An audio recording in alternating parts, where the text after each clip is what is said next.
Hello there, Hardcore Joe here. Before we begin, I'd just like to clarify that this is the first video I've ever made, so I'd like to apologize in advance if the editing is a bit janky. Without further ado, let's get into the video.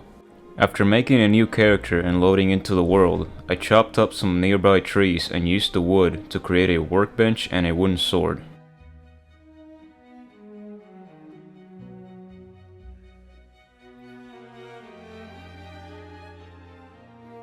I then made my way to the left side of the world where I encountered a desert. Here, I chopped out some cactus in order to make a cactus armor.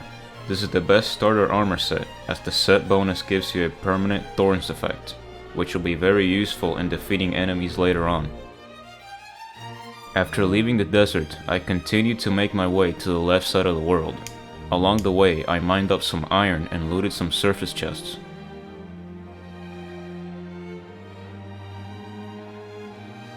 Eventually, I found a cave and entered it without hesitation.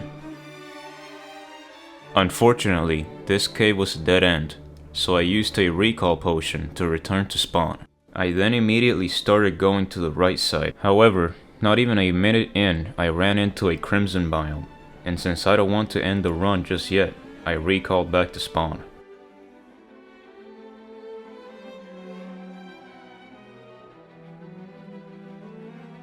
At spawn, I noticed it was becoming nighttime, so I started building a base in order to keep me and my NPCs safe throughout the night.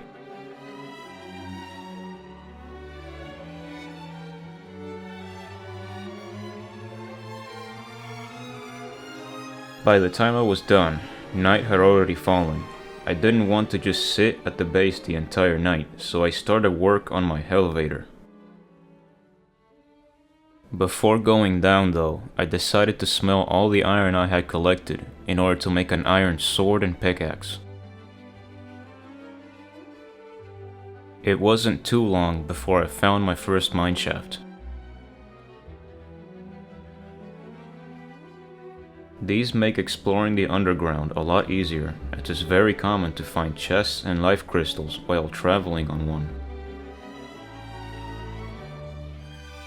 Speaking of, the first chest I found had a mace, which I proceeded to put in my inventory and completely forget about. At the end of the mineshaft, I found a life crystal, which was encased in crimstone next to a crimson heart. I then made some sticky bombs in order to break the crimstone, being careful not to break the crimson heart, as I'm not yet ready for a potential goblin invasion.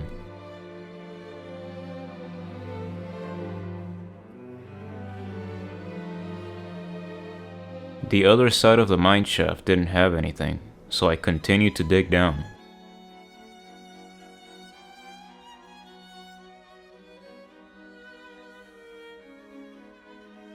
Along the way, I mined some gold ore and found a second life crystal, meaning we were now at 140 HP.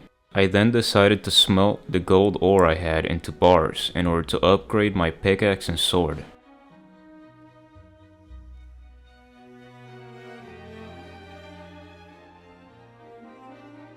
Right next to where I was crafting, I spotted a water chest. Inside, I found a suspicious looking eye, which will be useful later. Right below that, I found a third life crystal, meaning we were now at 160 HP. A little further down, I found a glowing mushroom biome.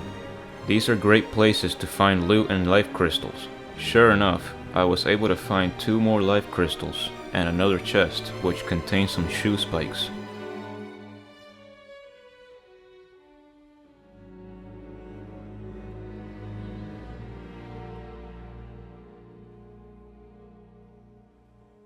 I then spotted another mineshaft, where I found 2 more life crystals, putting us at 240 HP, and 2 more chests.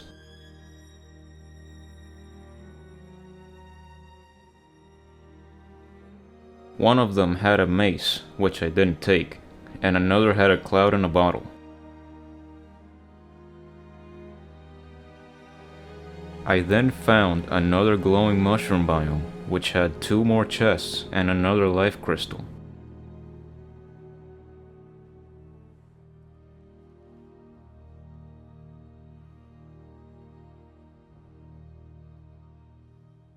However, I was then ambushed by some jellyfish and I was forced to recall home.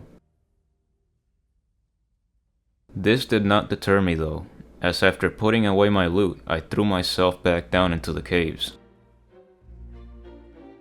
As I continued to dig the elevator, I found 2 more life crystals and another chest with more useless loot. I then found yet another glowing mushroom biome, which had 5 more life crystals, meaning we were now at full HP.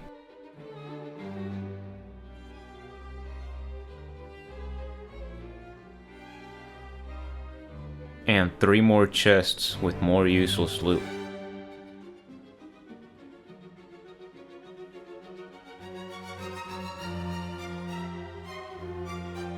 I then recalled home to store my loot as my inventory was beginning to fill. I then used some crimtine and topaz I had found while mining to make a magiluminescence. I also used all the silver I had collected in order to make a full set of silver armor. At this point, I was feeling confident enough to venture past the Crimson to the right side of the world. At the end of the Crimson, I found another cave, and since I hadn't yet found any Hermes boots, I decided to go into it in hopes of finding some. Sure enough, after only a little bit of exploring, I found said Hermes boots. I then stumbled across another mineshaft, where I found some more chests and life crystals. Along the way, I made sure to collect as much gold as I could, as gold armor is the best armor I can make before beating any bosses. Eventually though, the caves were becoming a bit lackluster, so I recalled home. I then used the gold I had collected to make a full set of golden armor. Now that I was done with cave exploration, I used a gravitation potion in order to explore the sky. The main loot that I was looking for here was a Star Fury, a lucky horseshoe, and a shiny red balloon. After a bit of looking around, we find our first sky island. Inside the chest, we find our second item on our list, the lucky horseshoe. On our second sky island, we find some fledgling wings, which are so rare that I hadn't even considered looking for them.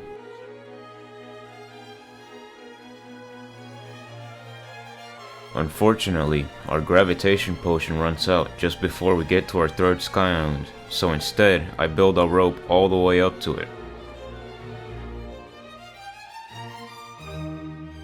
Fortunately, we find the last item we needed, which was the Star Fury. Now that we had a better weapon and armor, we made our way to the underground jungle. There are a bunch of items down here which we will need. These items are the Anklet of the Wind, Feral Claws, and various mob drops such as stingers, vines, and spores, which can be used to make the Blade of Grass. After a while of exploring, we find the Feral Claws and collect the materials needed for the Blade of Grass, so I head back to spawn to make it.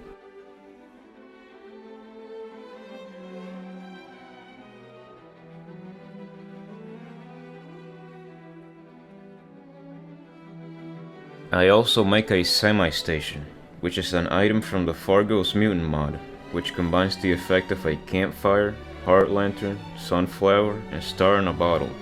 This item can be used infinitely, so it's great for making arenas to fight various bosses.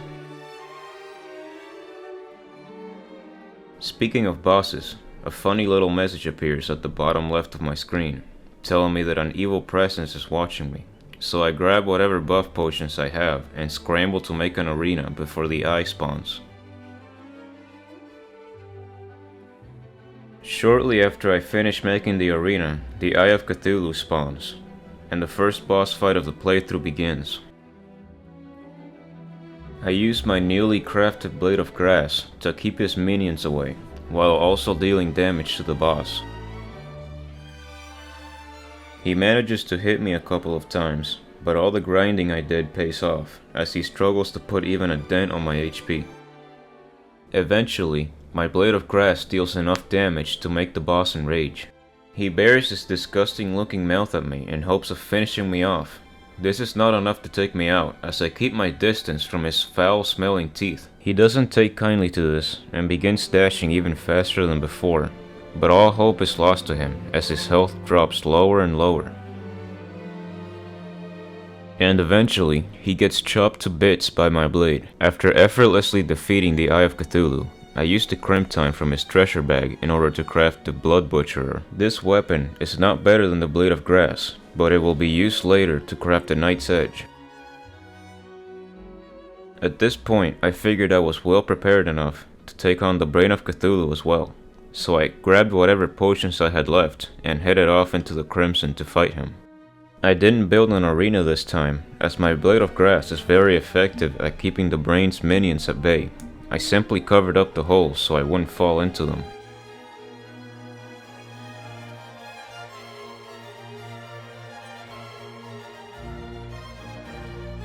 And so after breaking the 3 Crimson Hearts, the fight started.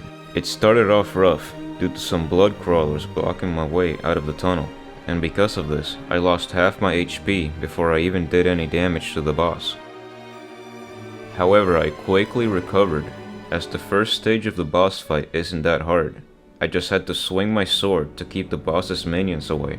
The second stage wasn't that much harder, as the Brain is very susceptible to knockback. This means that melee builds are especially effective against this boss.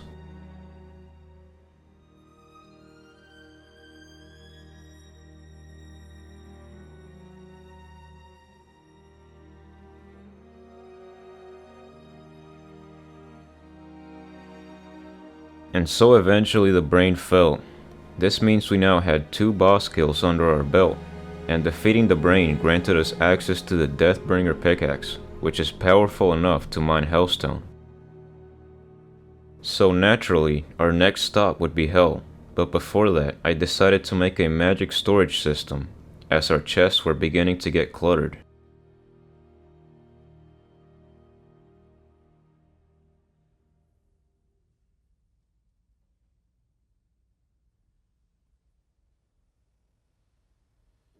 After making the magic storage system, I decided to make a simple lava pit in case the goblins decided to invade. This was perfect timing, as they decided to show up not even a minute after I finished it.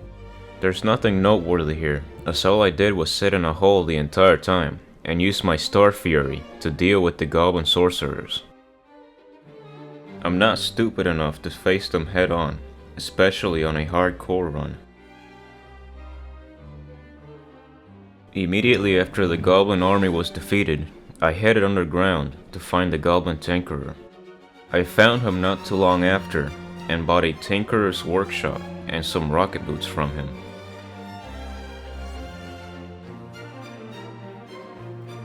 I then combined the rocket boots with my Hermes boots in order to make Spectre boots and reforged some of my items.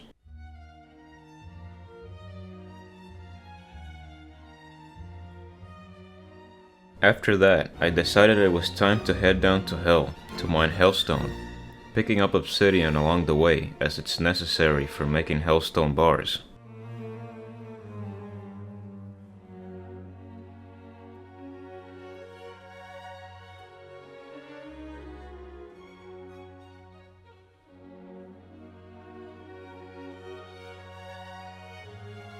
Once I had enough ore, I grabbed a Hellforge and headed back to the surface to craft Hellstone armor. This is the best melee armor I can make pre-hard mode. I also crafted a molten pickaxe, which would be useful later on.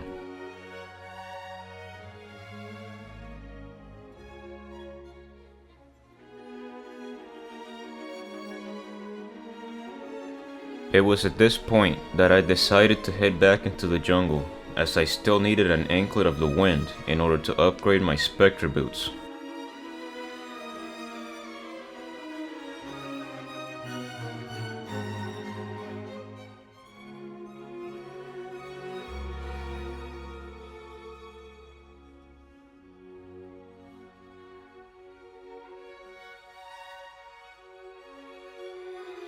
However, I could not find one, even after exploring an entire third of the jungle.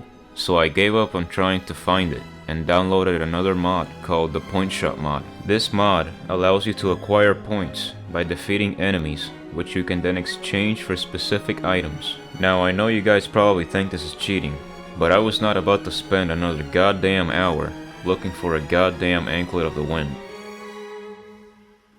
After acquiring enough points, I went back to spawn, then exchanged the points I had collected for the anklet of the wind, and I combined it with Spectre boots in order to make the lightning boots.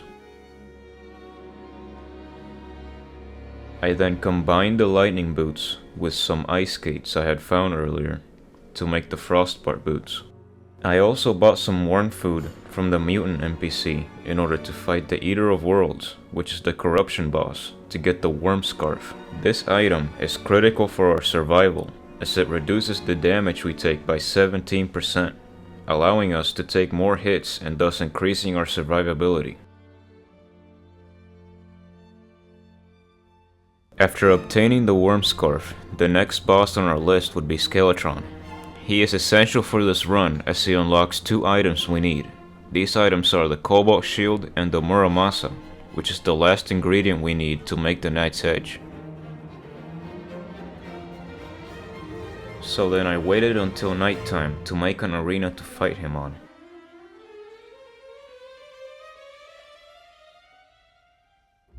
After the arena was built, I summoned him.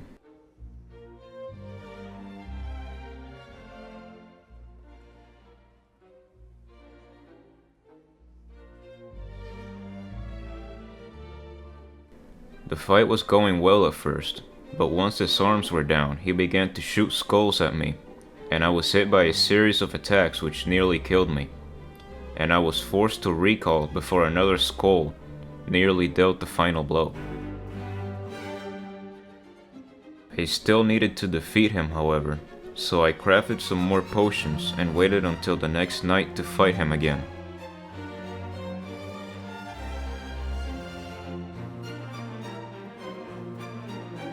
Round 2 went much better, as I never even came close to dying.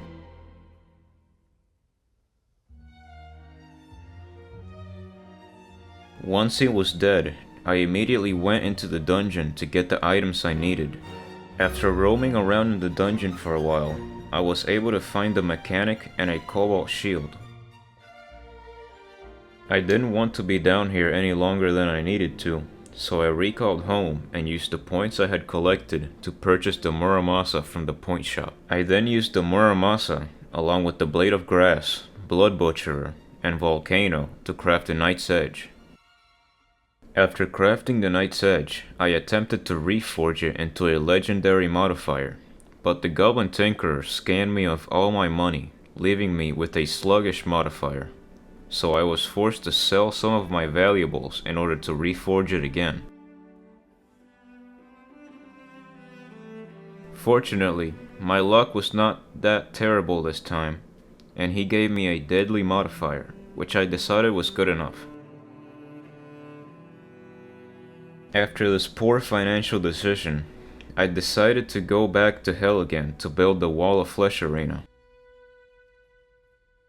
Oh, I'm sorry, did I say build? I meant to say, I used an item from the Fargo's Mutant mod, which instantly builds it for me. As we near the edge of the world, we say a final prayer in hopes that everything leading up to this point was not in vain. And with that, we buff up and use the Guide Voodoo Doll to summon the wall. We are terrified to see this grotesque abomination of eyes and teeth coming right for us. Its eyes shoot lasers at us, and its mouth unleashes a swarm of angry and bloody mouths at us. However, we remain composed, as our Knight's Edge keeps the hungry at bay, and our armor shrugs off the lasers as if they were mere spitballs.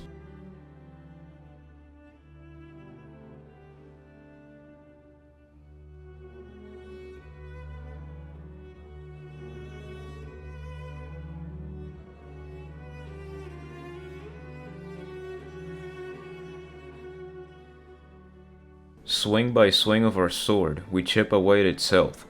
With each blow, it becomes faster and angrier. So fast that even with our upgraded boots, we cannot outrun it. However, just before it reaches us and everything seems lost, we deal the final blow. We revel in our victory, collecting the spoils and celebrating. However, We are oblivious to the horrors that we have unleashed. Will we prevail as our world gets plunged further into chaos? Find out in the next episode. Hello again, guys. I'd just like to thank you if you've been watching up to this point, and I'd like to let you know that part 2 is already in the works, so if you don't want to miss it, be sure to like, subscribe, and hit the bell icon so you get notified whenever it comes out. Thank you, and have a nice day.